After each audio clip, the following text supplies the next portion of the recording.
welcome and thank you guys so much for being here.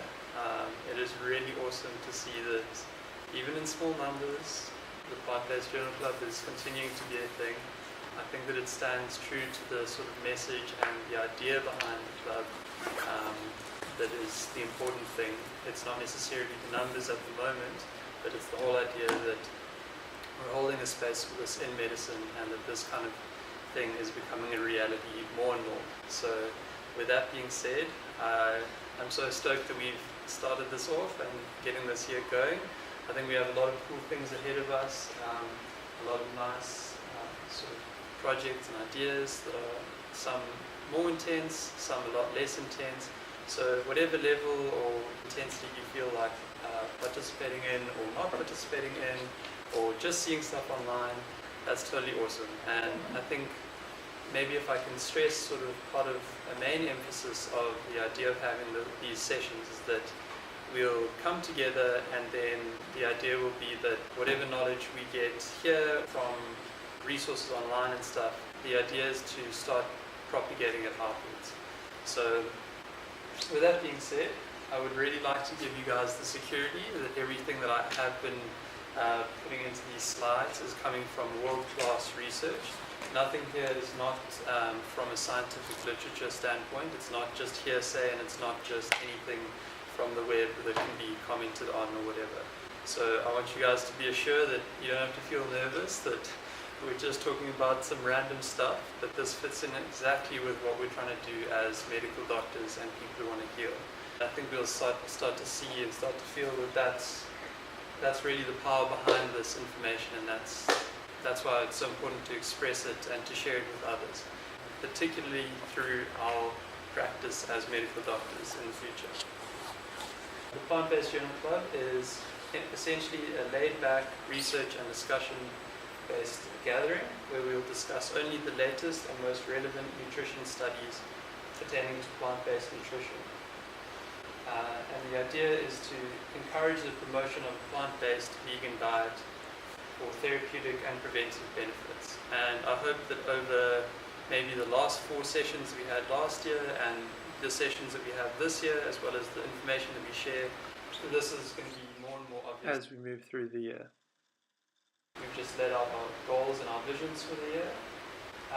Some of the more important ideas that I'd like to mention is a website that we're trying to get up and running, and that's going to be mainly a very small sort of portal into other resources. So we recognize that we are kind of limited as a small student body to produce the massive amount of staff and resources, so we're relying heavily on bigger organizations. So things like the Physicians Committee for Responsible Medicine, they've started producing a lot of awesome stuff.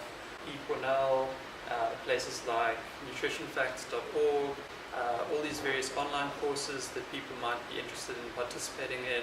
I know that that's a great way to get information and even certificates if you would like. So we'll be sharing that.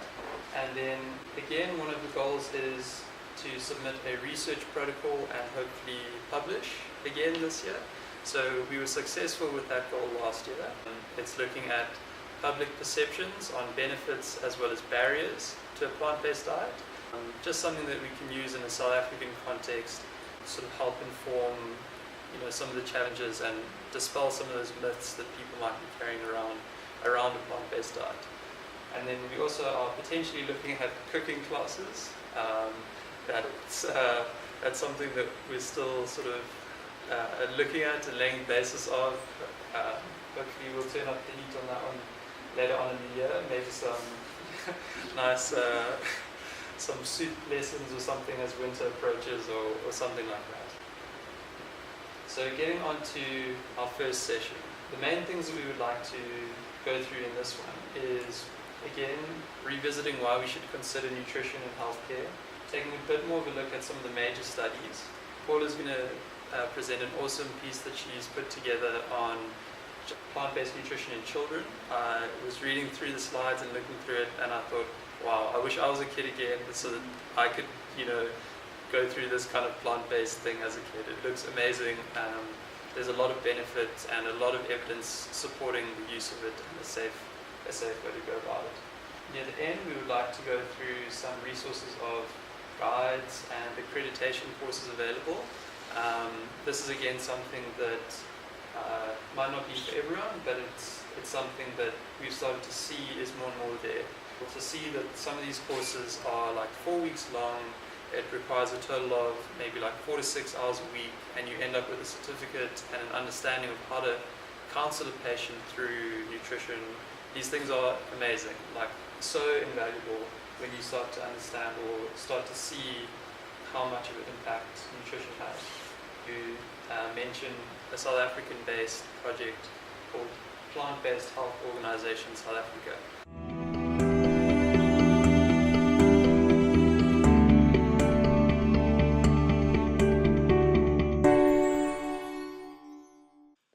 It's important to clarify at this moment that the Plant-Based Journal Club specifically promotes a plant-based whole foods diet.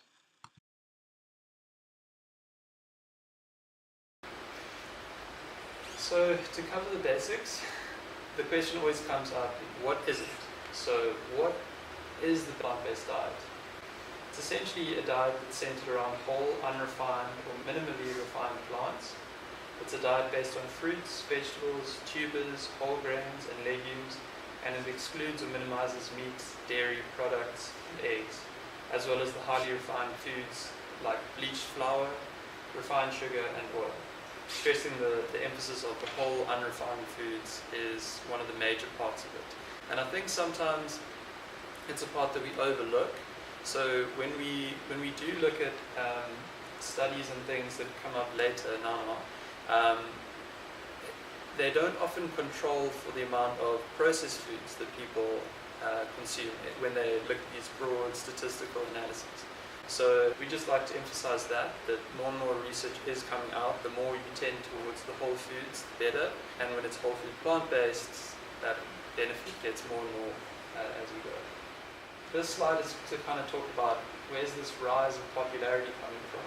More and more people are using plant-based diets.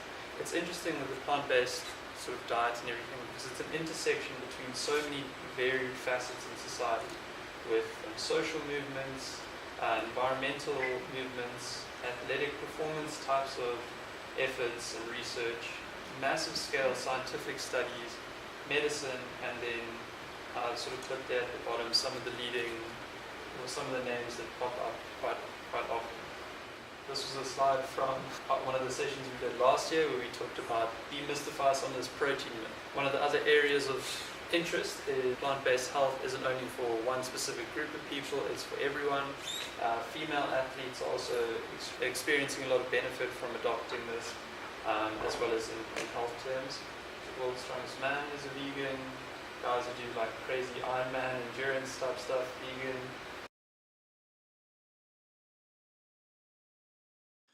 Part of the rise of veganism and plant-based diets has been through awareness raising about the animal agriculture industry. One such video that has done an incredible job to raise awareness is the film Dominion. Dominion is a film that essentially highlights what is occurring in the animal agriculture industry. When more and more people are becoming aware of this kind of thing in society, the more and more people are going to change. And we have the opportunity to help these people into a well-informed plant-based diet that they're going to reap all these health benefits from. Plant-based nutrition is not only about medical benefit and nutrition, it also has far-reaching implications.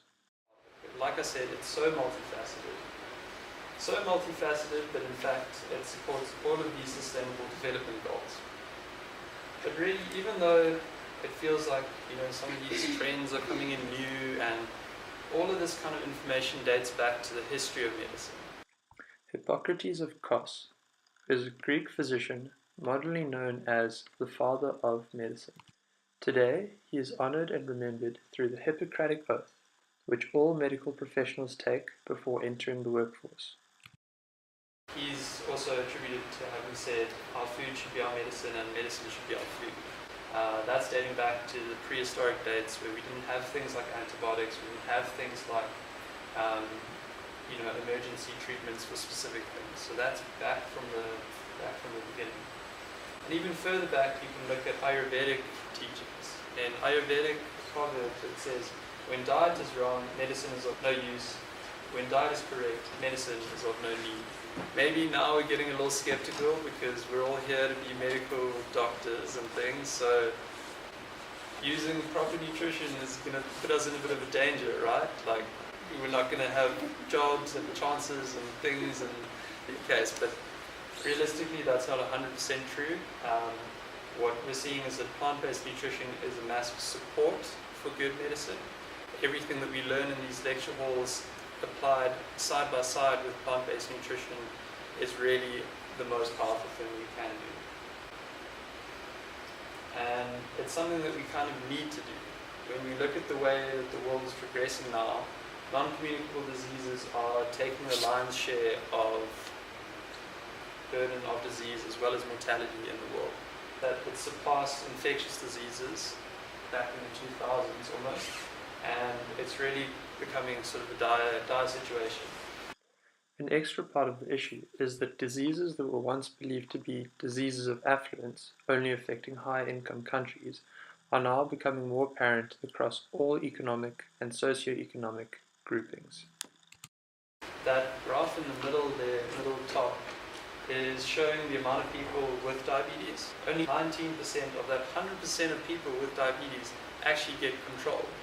So the way that we're treating some of these non-communicable diseases, it's unfortunately not meeting a standard that is perhaps ideal. If you look at the incidences of ischemic heart disease, which is also associated with lifestyle and diet-related factors, we're also losing that battle. With all of this sort of information about the past and looking back at the studies that we can look at, we know where we are now and we know where we can go in the future. And when we have this precious moment in the current moment to look where we want to go and where we would like to shape the world, we have the choice of going back through the same cycles that we went through before and repeat the same diseases, maybe not in our generation but the next generation, and so on and so on. But I really think that plant-based nutrition has the opportunity to shape our future into a better place. So with that being said, disclaimer, I'm only a fifth-year medical student. I don't have as much clinical experience as a sixth-year medical student. And I think that goes on and on up the chain. So without making it seem like I'm just reading stuff online and taking ideas from the internet, I'd like to show this little video of some of the world's leading doctors, not only in medicine, but in their fields of lifestyle nutrition, internal medicine, surgery, their orthopedics, and generalists. These doctors have been practicing for more years than probably patients I've seen in my life. So maybe we can shift our attention now to these leaders, consider what it is that they say with their clinical experience.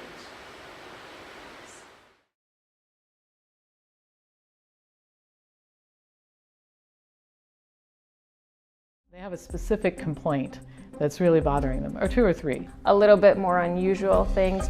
And so I developed several chronic diseases. Something unexpected. These are frightening diseases to the most experienced physician.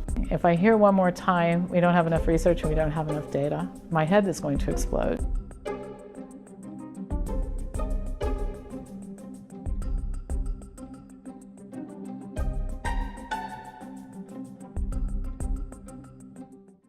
The biggest surprise for me in observing my patients who have adopted a whole food plant-based diet is that they have actually been able to not just control or manage, but reverse their chronic illness while coming off their medications. And that's just radical and revolutionary. For most people, the biggest surprise is that they actually get well. You know, in medicine, if you have high blood pressure, diabetes, obesity, autoimmune diseases, lymphoma, etc., you're told if you do what you're told, you'll never get well. You'll be sick the rest of your life. And with this approach, the shocking thing is the body's able to do what it does best, and that's heal itself. I mean, there's only one diet ever been proven to reverse heart disease in the majority of patients. That's a plant-based diet, right? I mean, if anyone tries to sell you on some new diet, look, do me a favor, ask them a simple question. What are you saying? Is this new diet, has it been proven to reverse heart disease? You know, number 1 or 2 reason me and all my loved ones will die? The answer is no. Why would you even consider it? Lowers the weight, lowers the cholesterol, blood pressure. I've had patients go off their insulin, go off their blood pressure medications. Including with my own father, of diabetes being completely reversed and out of control blood sugar being completely in control on no insulin. If I could get good blood glucose control, good cholesterol control, and good blood pressure with the aid of medications such as metformin, glipizide, lisinopril, hydrochlorothiazide, and Lipitor for their cholesterol, I was considered a good doctor.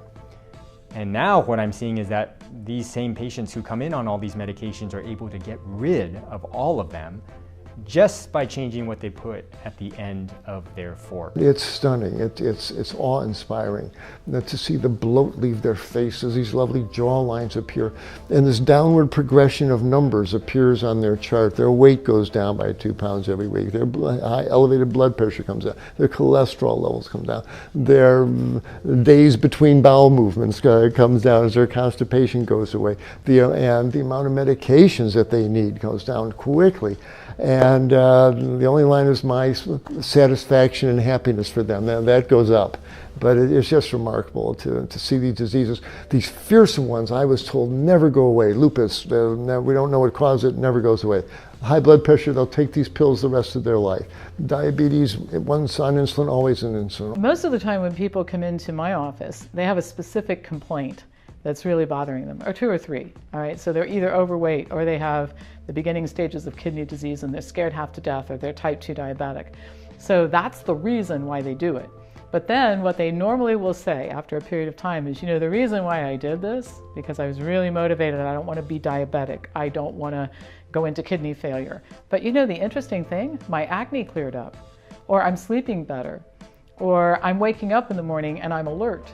And I'm not falling asleep in the middle of the afternoon like I used to. I used to go get a cup of coffee at 2 o'clock, and now I'm, energetic. Yes, the weight loss, and yes, the blood sugars are dropping, the blood pressure, the cholesterol. But I'm always fascinated by the people who come in and they say things like, my joints feel better. Or suddenly, I couldn't open a jar of spaghetti 3 weeks ago, but I can do it now. Like, is this just a side effect of the diet that no one ever told us about? So I love those little surprises that come out in the studies. Like, we weren't even looking at that, but that's great. Or my skin cleared up, or my psoriasis is gone. Just these amazing holistic benefits to the entire body. A lot of people see that they have improved digestion, so that whether it's gas, bloating, constipation, abdominal pain, all of those digestive problems seem to relieve themselves. We work specifically with people with type 1 diabetes, prediabetes, and type 2 diabetes, and we see an incredible benefit for blood glucose regulation. People can come off of a lot of medication, whether it's heart disease medication or medication for specific chronic diseases. And people also become a lot more active. So, you get a lot of energy, and then you just feel like, I don't know what I'm supposed to do with this energy, and then you just start working out and having a good time. What is also kind of unexpected is that minor ailments can be improved too. So things like allergies. A lot of people blame the allergies on their cat or the pollen in the air from the trees. And in fact, those things might be a trigger, but when you remove the inflammatory substances from what you're eating, then you actually are able to tolerate all of those other environmental triggers a lot better. So I've seen people who no longer have to take allergy medicines every day once they eliminate animal foods. A little bit more unusual things, patients get better from their skin allergies, their chronic sinus congestion. Well, the usual stuff happens, also diabetes, heart disease, cholesterol lowers, but almost to a person with my patient, something unexpected improves. So very commonly they'll say they sleep better and they have more energy. Very often a chronic issue will just resolve, something that they've had for years and years and years. For example, a chronic ache or pain, a skin issue. Maybe they had a belly or GI issue. I've had patients who have had prostatitis and inflammation of the prostate for years and years, had all the routine regular therapies, and it's quite debilitating, went away after adopting a plant-based diet. People who've had cystitis and inflamed bladder, went away after adopting a plant-based diet. Now, I can't unequivocally prove that that's from the diet, but that's the only thing that changed. Sexual function improves. erectile dysfunction. I can't tell you how many patients I've had who have now said that their erectile dysfunction has improved or resolved. And it's improved sexual function, not just for men, but women as well. People notice right off the bat that they have more energy. It certainly boosts the energy. Plant-based foods have been found to activate our brown fat and our AMP kinase, which is an energy sensor. So it boosts up our energy levels. Their energy levels increase exponentially, and this is a complete surprise to them that they have energy they never thought that they had. And they're able to use it in all sorts of ways, extra activities, to be more romantic with their partner, to be able to exercise, all the kinds of things that are usually excuses. I'm sorry, I'm too tired. Oh, your sex life improves dramatically because it's blood flow. Think about it. I mean, what's impotence? It's lack of blood flow to the penis. So instead of taking Viagra, all you have to do is eat kale. And we have the same blood flow as females. And when you're eating a diet full of antioxidants and micronutrients, you have increased blood flow everywhere. Another benefit that is really unexpected is that guys with erectile dysfunction, or who might just occasionally have a problem getting it up, they will find often that that is completely no longer a problem. And the reason for that is because there's plaque in the arteries from a standard processed animal food diet. And we tend to think of that as only related to the arteries that go to our heart, but in fact, smaller arteries are affected first. So the penile arteries get affected and they have plaque too, and when that happens, blood flow declines. A number of my patients are competitive athletes, and they'll report how, with simply changing their diet, their time for running a mile goes down. They're able to work out more intensely and more quickly. And there's plenty of pathophysiologic rationale to back that up. If they have a problem with pooping on a regular basis, their constipation is improved. And the reason for that is that the average person eating a standard processed diet that might include 10 to 15 grams of fiber a day. The recommendation is to get 25 to 30 grams of fiber a day, but a whole food plant-based eater is getting 60 to 100 grams of fiber a day. Definitely bowel movements, things start to move. I mean, people are sometimes only going to the bathroom once a week, which is crazy. When you finally start eating whole plant foods, you get tons of fiber. That's an amazing benefit. I think people are surprised at the level of happiness. It seems like I'm nicer. People have even told me that. I feel like I'm being a nicer person. Well, when you don't feel terrible, you can be a lot nicer. I've had patients whose hearts were beating much more weakly than normal. Normally a heart squeezes like this. Well, their heart was squeezing like that. And they were on all the appropriate medications. But then fast forward a few months after being on a healthier lifestyle, suddenly their heart is beating more strongly. Now, is that the diet? Is that tincture of time? I can't unequivocally prove that, but that's been a pretty amazing thing to see as well. I personally transitioned to a plant-based diet about 5 or 6 years ago. I had injured my knee and became unable to exercise because I'm a bad patient like most doctors, and I had surgery and didn't do the rehab, and I gained a lot of weight. And so I developed several chronic diseases. Sleep apnea, I had an irregular heart rhythm, I developed high cholesterol, borderline diabetes.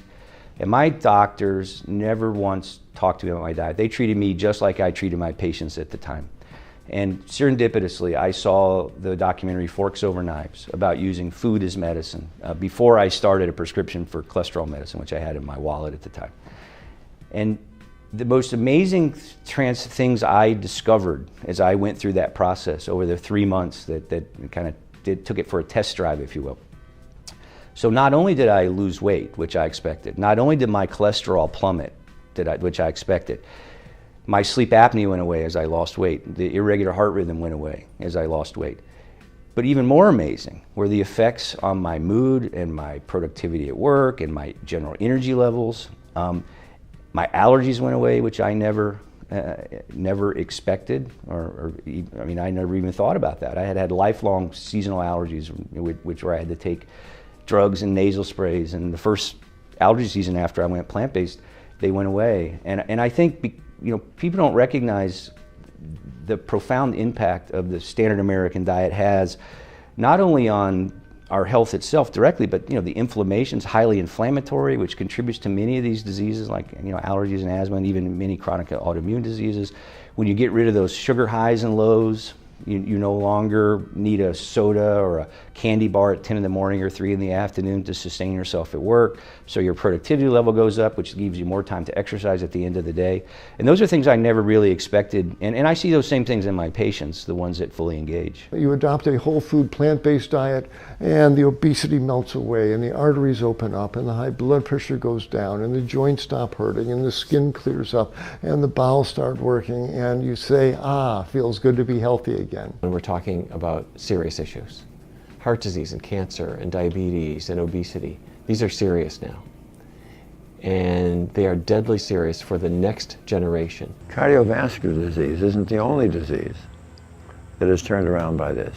We mentioned diabetes, we mentioned hypertension, we mentioned strokes, we mentioned vascular dementia, ulcerative colitis, Crohn's disease, rheumatoid arthritis, lupus, multiple sclerosis, allergies, asthma, renal disease, the list goes on. And we absolutely halted it, stopped it, reversed it. They have to show me the same with their diet.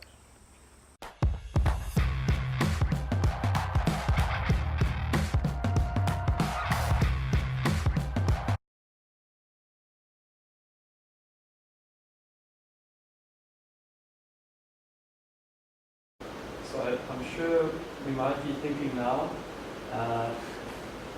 ooh, that sounds great, but adults can change and that's cool and that's also a bit of a challenge, but what about the future generations? Are they actually going to be able to do it? Is it safe? And for that, I would like to invite Paula up to speak on the safety or the use of pediatric. Okay, so the 4th years currently are doing our pediatric block. And personally, I love pediatrics. Like, I love the children, and at this stage in my life, I really like to go into it. And for a long time, you kind of think, okay, as a female, when you grow up now, okay, you're eating a vegan diet, but now when you have a child, is it safe to, when you're pregnant, eat plant-based? Is it safe to raise your child on a plant-based diet? And there's a lot of controversy around it. There's a lot of people. So, for example, in kitchen, does the idea make you feel uneasy? And for a lot of people, it does. Like when you mention it, you see their faces cringe, because a lot of the tabloids have brought up things like, no, it's child abuse and intellectual and neurodevelopment will be hampered, and to some it might be seen as starvation, because you think of a little child and you think they need their milk and their cheese and their meat to grow, and that is true. But the thing is that it's not impossible to raise your child on a plant-based diet, and they've actually shown, in a lot of the studies that I'll show now, it's quite amazing that a lot of the chronic disease that James has been speaking about now and in that video, the pathogenesis of these diseases is starting in childhood, and that's why it's almost so important to think about it in the younger ages, because it's not just now, it's not just it obviously is huge benefit for adults to start because they're reversing all these conditions, but surely it's always more beneficial to prevent it from happening in the first place. So here's just a quote from the Academy of Nutrition and Dietetics. So the highlight of it was quite significant. So it says, these diets are appropriate for all stages of the life cycle. So that means pregnancy, when you're breastfeeding, in infants, childhood, and obviously adolescence, adulthood, and athletes. Okay, so the big thing that always makes people very adverse to the idea of raising children with a plant-based diet is this concept that without your dairy, without your meat, your poultry, your eggs, your essential omega-3 from your fish, the public, like it says here, believe that people, especially children, will suffer from these deficiencies. And as a lot of people are studying now, so you get your severe acute malnutrition and your little babies with kwashiorkor and marasmus, and you kind of that's the picture that comes to your mind, like, are you depriving them of meat and you're going to get a, malnutrition child, but it's not the case. Yeah, so this is what I was saying, which is really interesting. It's actually fascinating. So it says cardiovascular disease begins in childhood. And we can see such a significant improvement in a short 4-week study. So this is really cool. This was done by Dr. Michael McNinton. So he's a medical doctor and he's a pediatrician, and they did a very short study on a childhood population, on starting them on a vegan diet, and they, I've got the stats later, but they showed such significant changes in even children. Yeah, so it says here, to improve long-term health into adulthood if a whole population of children began to eat these diets regularly. So I can imagine the amount of the disease burden you cut down in the adult population that we see now if they started when they were younger already eating a plant-based diet. Okay, so this is classic Dr. Michael Greger. He's in the video just now. So yeah, this is very interesting that the streaks that start off, like I'm sure the videos you've been doing it now with cardiology, the starting pathogenesis of atherosclerotic plaques that lead to cardiovascular disease, coronary artery disease, heart attacks, strokes, everything is already present in the child at age 10. Like there's already evidence of that. So what they're saying is obviously, essentially you want a baby to be on exclusive breast milk up to 6 months. And then after that the recommended guidelines is that then you start complementary feeds, because breast milk after 6 months can't fulfill all their nutritional needs. And then what they're saying is as those complementary feeds, you can already start you can get soy-based complementary feeds when you start weaning them from milk products to solid foods, or solid foods can be plant-based. There's no reason it doesn't have to. Yeah, and now, like when you generally learn about diabetes, it's type 1, and then that's children, type 2, adults, but it's not like that anymore. You have children developing type 2 diabetes at the age of 8, and that's all because of childhood obesity and high quantities of refined sugars, not knowing what they're actually consuming and how it's impacting. Okay. So here's another study, which is quite interesting. Yeah, so for all of these huge non-communicable diseases, you can see it already starting with obesity, diabetes, type 2, strokes, heart attacks. And then, very interesting, I spoke about this last year, but the whole thing about constipation and it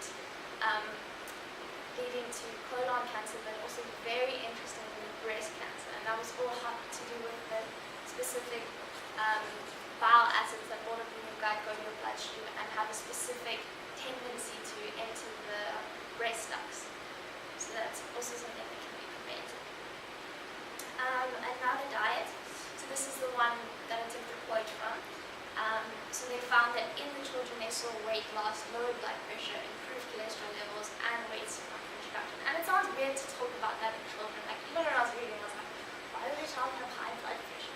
But the thing is that they do, right? It's lifestyle. It's a consequence of the Western, and not only Western, I mean like we say Western because it's kind of the influence of that society, but now it's in South Africa. South Africa has a huge problem with these non-communicable diseases and it's affecting our children. And in my personal opinion, unfairly so. Like it's, so the American Diabetic Association, which is, there's a lot of talk in that video about how amazing a plant-based diet can be in controlling diabetes. You don't have to be on medication. You don't have to be chronically stuck with checking your blood sugar. You just have to eat. Yeah, more plant vegan diet can and in fact support adequate nutrition in the growing child. Okay, and then just another one. Again, the fact that we start early and we can promote cardiometabolic health in adults and thereby reduce cardiovascular disease and longevity and health later. But how would you do this? So it's a bit difficult. Like even if I think about it, like everything that I eat now, it's hard to conceptualize feeding a child this and being like, is this enough? But there's a lot of guidelines that have actually been set up from, like I said, 7 months old of specific things that you can feed your child and it will be adequate nutrition. So obviously these are just an example, and also one can make it fun. Okay, okay? They're still kitties. They're still gonna want to eat like things that are delicious, and like just because it's vegan doesn't mean it can't be delicious. So I got these from, I don't know if you know Fries. So they make all the alternative proteins. So you've got your like your chicken schnitzel, nuggets. They make prawns, falafels. I mean, it's amazing. And they have on their website literally menus for all age groups, all populations. So I really enjoyed looking through the one for children. So they had like a basic breakfast, mid-morning snack, lunch, late afternoon snack, supper, and there's all recipes in this book. And then this is just another example of specific meal plans that you can use. And there you go, this is from the, so it's just really cute. Okay, but obviously this is a little, like this is all, like you look at this and you're kind of like, okay, that requires resources, that requires kind of like, you see that and you think, okay, that's more developed countries, that's first world, like it's easy to get that for your child if you have the ability to do so. And so that's why it's often difficult to apply that in our situation. Like when we see patients, when we see in clinics, like those people, they eat what they have available. Like they can't always be picky and they can't always be fussy. And I think it's almost scary to think like you told them, no, you must feed your child a vegan diet, if they even know what that is. And then the child comes back, they've been in clinic and they are suffering from these deficiencies. And that's not because of the diet per se, but because it's not congruent with the circumstances that we're living in.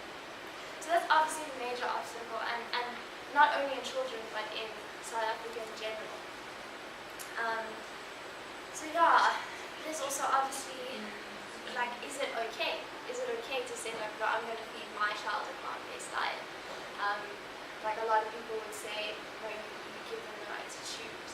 But that's, then you also bring the thing is, like, is it okay then to choose that they shouldn't eat plant-based? No. And also, like, kids are going to be influenced by their, like, children in society eating ice cream and sugar and all of the, okay, sugar is vegan. Wrong example, but you know what I mean? Like, there's a lot of things there, like your little gelatin sweeties and things like that. You can't also be too strict, like children also need to have a lot. Yeah, and then like I mentioned, especially in the particular societies, resources, expense, and yeah, practicality. But I think it's very eye-opening in the sense that it is possible if you just do it correctly and properly.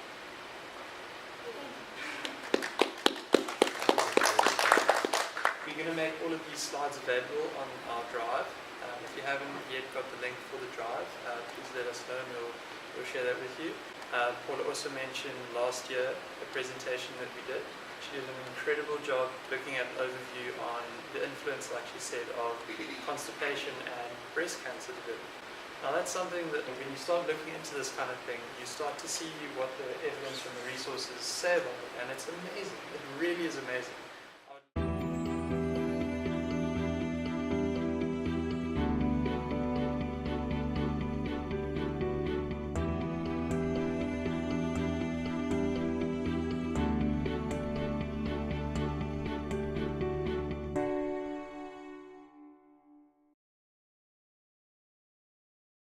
So in evidence-based practice, one isn't just taking a single source like biological basic sciences where you do lab studies and so on.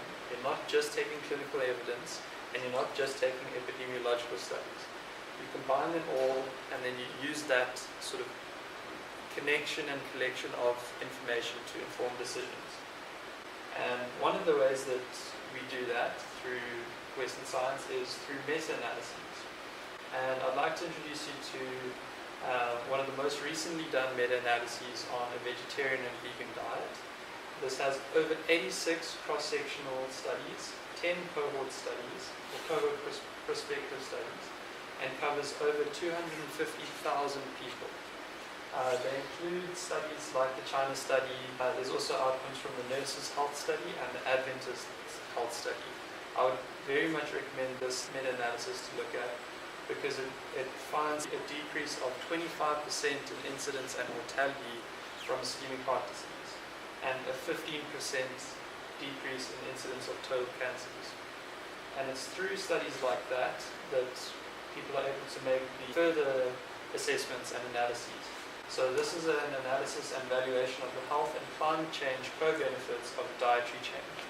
If you look at the top left slide, what you have there is the avoided deaths that will occur. The first one being if we move towards guidelines. So that's just currently in place, the dietary guidelines that we have across the world. If people started moving towards those, we would be able to reduce up to 5 million deaths per year. When you move towards a vegetarian, which is the next column, almost 8 million. And when you move towards a vegan diet, you prevent more than 8 million deaths. One of the fun things that we did last year was, sometimes it feels like you can swim in all this information and it's hard to apply, but we kind of took an exercise to take a specific issue.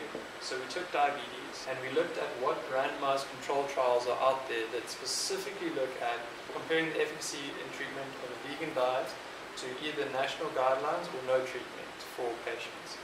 And I put a little sprout next to the studies that showed a vegan diet showing better benefits, more decrease in medication, better insulin control, better glucose control, loss of weight, decrease of high blood pressure. Again, that's going to be on the drive, so if you'd like to have a look at that, please do.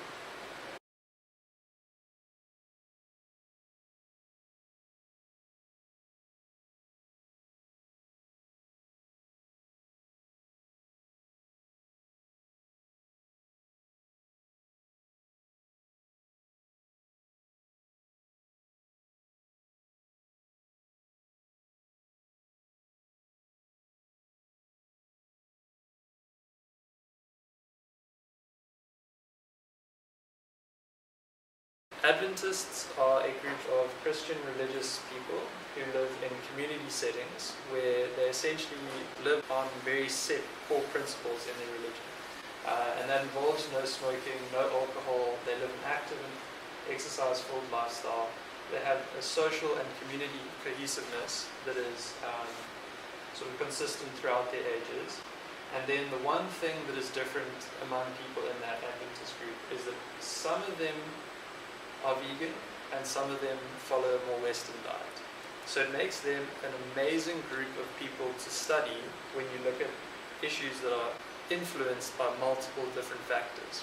Just one of the big findings that they find in studying the cohorts of Adventist people is that the incidences of things like total cancer are decreased by about 16%.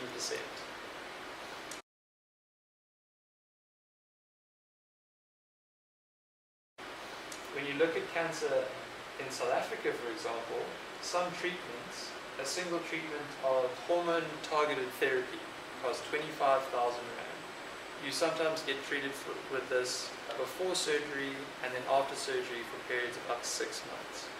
So I'd like to stress to you guys that just as medical doctors, having an awareness and an appreciation or just a consideration of the impact of nutrition and diet can have on a patient is going to make a massive difference.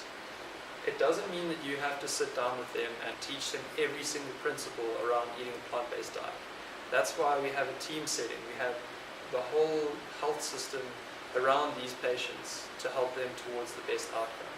So look into people that are in nutrition, look into dietitians, look into people doing these courses, because I think the reality is that what we do as medical doctors is a lot of diagnosing and a lot of detecting of diseases and then referring on. So here's the opportunity to refer to the right people.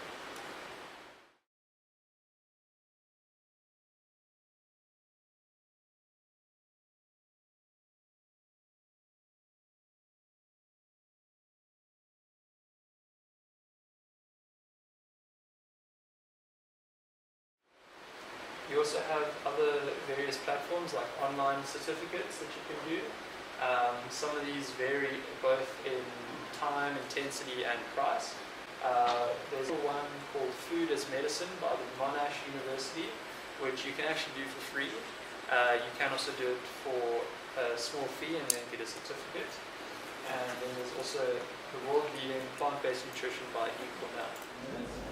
So if you're looking for something as a starting point, I can recommend this resource called the Physicians Committee for Responsible Medicine's Vegetarian Starter Kit.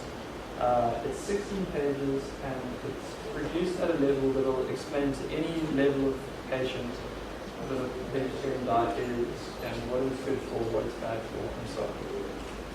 And that's the cool thing about that is we've gotten approval from the people who organised that committee to adapt it to a South African sense. So if research maybe isn't your thing, but you know a lot about sort of local cuisine, traditions, the way that people prepare food in South Africa in different communities, you know, having a look at that and seeing how that can maybe be shaped to be more locally relevant is also an amazing opportunity.